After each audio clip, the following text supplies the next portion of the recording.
बंधु माने आजिर एही कार्यक्रम को आपण मानक स्वागत। आजिर एही कार्यक्रमटी मेष राशि व्यक्ति विशेष मानक पई बहुत गुरुत्वपूर्ण अटे, बहुत ही खास अटे। कारण दीर्घ 18 वर्ष परे राहु शतभिषा नक्षत्र रे प्रवेश करिबा परे निजर नियंत्रण हराई बसिछंती, जहा फल नूतन वर्ष आरंभ होगा पूर्वर से मेष राशि व्यक्ति विशेष मानकर जीवन में एक बड़ धरणर प्रभाव पकाइबे। बंधु माने राहु एपरी एक ग्रह अटंती जे कि समस्त आरबपति कोटिपति जीवन में एक बड़ भूमिका ग्रहण करिथांती। कारण राहु हेउछंती कलिजुगर सर्वशक्तिमान ग्रह। बंधु माने जदि राहु लाभ प्रदान करने आरंभ कर देइथांती तो से आपणको रंकरु राजा बनाई देइथांती, एवं से जदि क्षति करने आरंभ कर दियंती तो से राजा को मध्य रंकरे बदलाई देइथांती। तेबे शतभिषा नक्षत्रटी हेउछि राहुंकर निजस्व नक्षत्र। तेणु शतभिषा नक्षत्र रे प्रवेश करने फल से आपणक जीवन में एक विराट सफलता आनिबाको जाउछंती। तेबे वर्तमान ठारू से अगस्त 2026 मध्यरे केउ सब बड़ परिवर्तन गुड़िक आनिबे से विषय जानिबा पई आपण माने भिडियोटी को स्किप न करी शेष पर्यंत निश्चय देखंतु।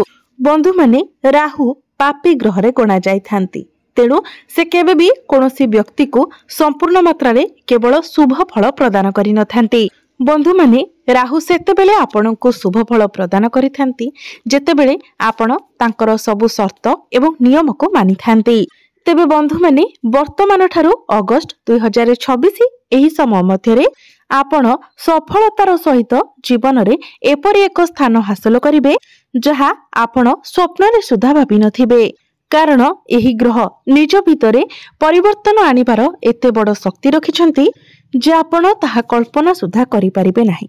वर्तमान राहु तांकर मित्र शनिंक राशि रे गोचर करूछंती एवं द्वितीय रे से बृहस्पतिंकर नक्षत्र छाड़ी निजर स्व नक्षत्र रे प्रवेश करिछंती। डिग्री कथा जदि कहिबा तो डिग्री रे मध्य राहु संपूर्ण दृढ़ स्थिति रे रहिछंती, जहा फल रे से आपणक मध्यरे सफलता पई एक अनन्य आग्रह सृष्टि करबाकू जाउछंती। अर्थात आपण जो भी कार्य करबाकू स्थिर करिवे सेथिरे आपण स्थिर ही रहिबे, अर्थात आपण कार्यटी को संपूर्ण करिवे। आपण एही समय निजर इच्छा निजर स्वप्न को वास्तवतार रूप देबे। आपनको जेते परिश्रम करबाको पड़िले मध्य आपण निश्चित भाबरे सब किछि को पूर्ण करिवे। बंधु माने राहु जेतेबेले बृहस्पतिंकर नक्षत्र रे थिले सेतेबेले आपणकर कोनोसी इच्छा को आपण पूर्ण करि पारुनथिले, कोनोसी स्वप्न को आपण वास्तवतारे परिणत करि पारुनथिले। किंतु वर्तमान जेतेबेले राहु निजर स्व नक्षत्र रे प्रवेश करि सारिछंती तो आपण आपणक जीवन रे एक बड़ परिवर्तन देखिबाको पाइबे।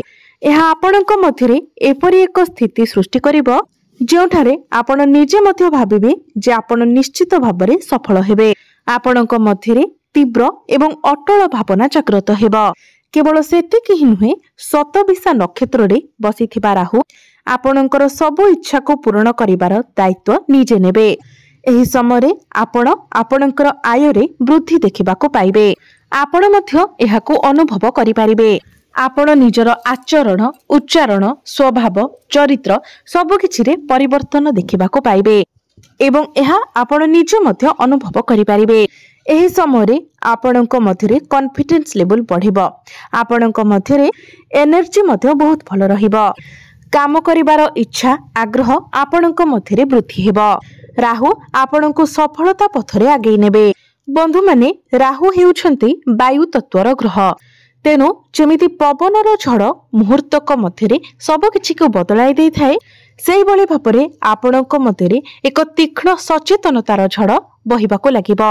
आपण दृढ़ निश्चित होई जिबे जे एबे जेकोनोसी मूल्य रे हेउ जेकोनोसी परिस्थिति रे हेउ मते सफलता हासिल करिवार अछि।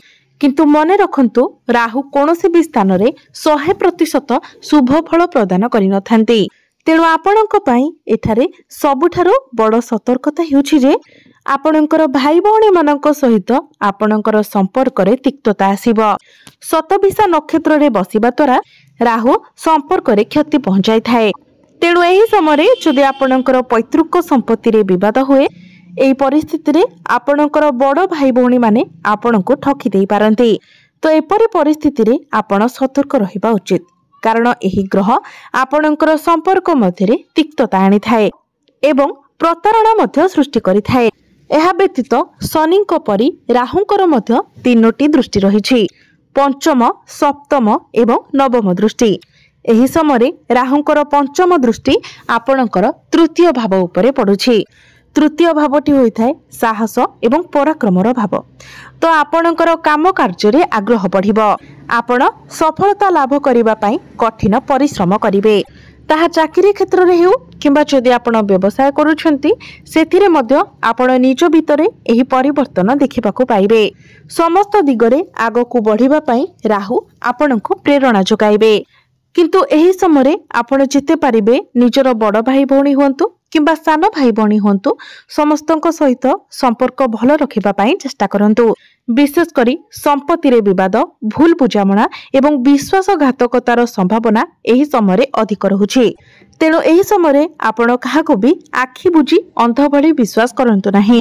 संपर्क भल रखंतु, किंतु एहा सहित आपण सतर्क मध्य रहंतु। एहा परे राहुଙ୍କର सप्तम दृष्टि आपणकर पंचम भाव उपरे रहिबो। पंचम भावटी होइथाय शिक्षार भाव, प्रेम जीवनर भाव, संतानर भाव, जुआ, सट्टा, लटेरीर भाव, चतुरतार भाव, बुद्धिमतार भाव। तेणु एही समय आपणक मध्यरे बुद्धिमता बढ़िबो, चालाकी बढ़िबो, आपणक मध्यरे रणनीति बढ़िबो। ता सहित अगस्त 2026 पर्यंत आपण अनेक थर अप्रत्याशित भावरे लाभर मध्य अनुभव करिपारिबे। किंतु मने रखंतु एही समय आपण कोनोसी भी शॉर्टकट उपाय ग्रहण करंतु नाही। अति शीघ्र टंका रोजगार करिवार इच्छा रखंतु नाही, अर्थात कोनोसी भूल बाटरे आपण टंका इनकम करिबाको चिंता करंतु नाही, कारण राहु आपणको तरबर कराइबे, शॉर्टकट रास्ता देखाइबे। एही तरबर ही आपणको अंध करिदेब। जदि आपण एही परीक्षा रे पास करि जाउछंती, शॉर्टकट तरीका न आपणे आपण कठिन परिश्रम करूछंती, तेबे एही ग्रह आपणको एपरि शिखर को नै जिबे, एपरि उच्चता को नै जिबे जहा आपण केबे कल्पना मध्य करि नथिबे। मने रखंतु जदि एही समय आपण ओवर कॉन्फिडेंस हेबे किंबा भूल लोक को आपण विश्वास करिवे, शॉर्टकट रास्ता रे आगेबे, तेबे राहु आपणको आहुरी तली तलांत करिदेबे। एहा सब बेले आपण मने रखिबा उचित। तेबे एही समयटी विद्यार्थी मानक पई बहुत भलो समय रहिबो।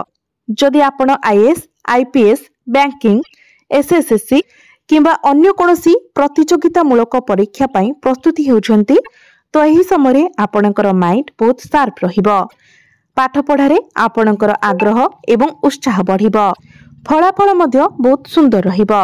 एहा जेतु संतानर भाव होइथाय, तो आपणकर संतानक पई मध्य एही समय बहुत भलो रहिबो। जो माने संतान सुखर कामना करुथिले सेमानकु संतान सुख प्राप्ति हेबो। किंतु एही समय बंधु मानक ठारू विश्वासघातकतार आशंका रहिछि। तेणु प्रेम संपर्क रे विश्वासघातकता एवं अन्य काहाकू अंध भली विश्वास करिवार भूल आपण करंतु नाही, कारण राहु आपणको आपणकर लक्ष्य पथरु विभ्रांत कराइबे। सेथि प्रति आपण विशेष भावरे सतर्क रहंतु। राहुଙ୍କର नवम दृष्टि आपणकर सप्तम भाव उपरे रहिबो, जहा फଳରେ व्यवसाय, पार्टनरशिप, विवाह, बड़ बड़ टेंडर एवं अटकी रहितबा टंका ए सब क्षेत्र रे आपणको गुरुत्वपूर्ण लाभ प्राप्ति हेबो। तथापि भी जदि आपण सतर्कता अवलंबन न करंती, तेबे पार्टनरशिप रे आपणको विश्वासघातकतार शिकार हेबाको पड़ी पारे। तेणु ए समय आपण पार्टनरशिप रे आखि बुझी विश्वास करंतु नाही। जेते पारिबे आपण सतर्क रहिबाको चेष्टा करंतु। किंतु एबे सबुठारु गुरुत्वपूर्ण कथाटी आपण ध्यान सहकारे सुनंतु, कारण राहु महाग्रह सेतेबेले ही आपणको सर्वोत्तम फल प्रदान करिवे जदि से आपणको कुंडली रे एक भल गृह रे अवस्थित थिबे।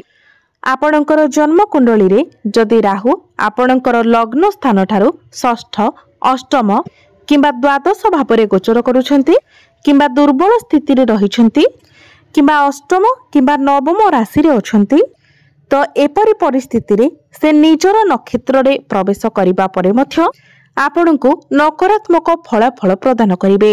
तेणु जदि आपणकर जन्म कुंडली रे एपरि किछि स्थिति रहुछि तो यह समय आपण खराब संगति लोभ एवं सर्टकट ठारू दूरे रुहंतु जहाँ आपणक पई किछि मात्रारे प्रतिकार साब्यस्त हेबो। जदि आपणकर जन्मकुंडली राहु भल स्थिति रे निजर मित्र गृह रे अछंती तेबे शतभिषा नक्षत्र रे तांकर प्रवेश आपणक जीवन रे एक प्रकारर बड़ झड़ आनिबाकु जाउछि किंतु सेही झड़टी आपणकर सफलतार झड़ हेबो। तो एबे आसंतु किछि विशेष प्रतिकार विषय जानिबा जो प्रतिकार गुड़िक अवलंबन करने द्वारा आपण को अधिक मात्रा शुभ फल प्राप्ति हेबो एवं जहाँ किछिटा अशुभत्व रहुछि सेगुड़िक खंडन होइजिबो। तो यही समय आपण प्रत्येक दिन प्रभु शिव शंकरंकर पूजार्चना करंतु। यह ही हेउछि आपणक पई सर्वोत्तम प्रतिकार। यह सहित प्रत्येक दिन आपण शिव स्तोत्र पाठ करंतु। प्रभु शिव शंकरंकु जलाभिषेक करंतु। शिवलिंग रे जल अर्पण करंतु। कंचा क्षीर सहित महु मिश्रित करी शिवलिंग रे चढ़ांतु। राहुंकर बीज मंत्र प्रत्येक दिन 108 थर जप करंतु। बिछଣା तले एक मयूर पंख रखंतु। या सहित घरर दक्षिण पश्चिम दिगरे किछि संधैव लुण बा रॉक सॉल्ट रखंतु कारण एई सब प्रतिकार राहुंकर कुप्रभाव को ह्रास करिथाए एवं आपणक जीवन को मंगल आनी थाए। तो बंधु माने आपणकर जीवन मंगलमय हो यह ही ईश्वरंक निकटरे